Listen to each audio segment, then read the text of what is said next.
শিংজিন নামের মেয়েটি স্পষ্ট দেখেছিল একটি নিয়ন্ত্রণহীন ট্রাক দ্রুত গতিতে আসছে, কিন্তু সে রাস্তা ছেড়ে সরে যাওয়ার বদলে উল্টো রাস্তার মাঝখানে দাঁড়িয়ে রইল, যেন ইচ্ছা করেই ট্রাকটির ধাক্কা খেতে চায়। ট্রাকটি ধাক্কা দিলেও আশ্চর্যের বিষয় শিংজিনের কিছুই হলো না, বরং তার পাশেই দাঁড়িয়ে থাকা বসের শরীরে ট্রাকের ধাক্কা লাগার মতো সব উপসর্গ দেখা দিল। আসলে শিংজিন এমনটা করেছিল একটাই উদ্দেশ্যে, নিজের বসকে প্রমাণ করে দেখানোর জন্য সে যে জেড বুদ্ধমূর্তিটি পরে থাকে তা শুধু সম্পাদই নয়, মানুষের কষ্ট, যন্ত্রণা, এমনকি জীবন পর্যন্ত আদান প্রদান করতে পারে। মৃত্যুর ঠিক মুহূর্তে এসে বস অবশেষে বুঝতে পারল শিংজিনের আসল উদ্দেশ্য কি ছিল। হয়তো ঈশ্বর তার প্রতি দয়া করেছিলেন, তাই তাকে একবার নতুন জীবন পাওয়ার সুযোগ দিলেন। সে আবার ফিরে এলো সেই দিনে যেদিন শিংজিনের সঙ্গে তার জীবন বিনিময় সিস্টেমের চুক্তি হয়েছিল। এবার সে আর ভুল করল না। আর্থিক সহযোগিতার চুক্তি সই করার সময় সে লক্ষ্য করল মূল কাগজের ভেতরে লুকিয়ে রাখা আছে একটি আলাদা চুক্তিপত্র।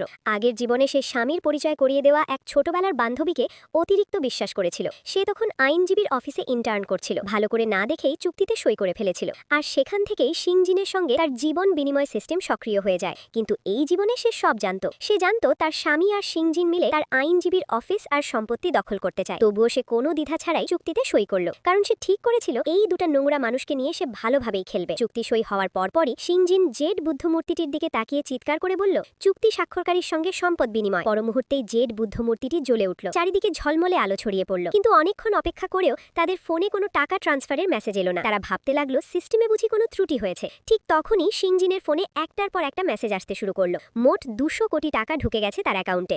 দুজনেই এমন খুশি হয়ে উঠল যেন কলা খেয়ে লাফানো বানরের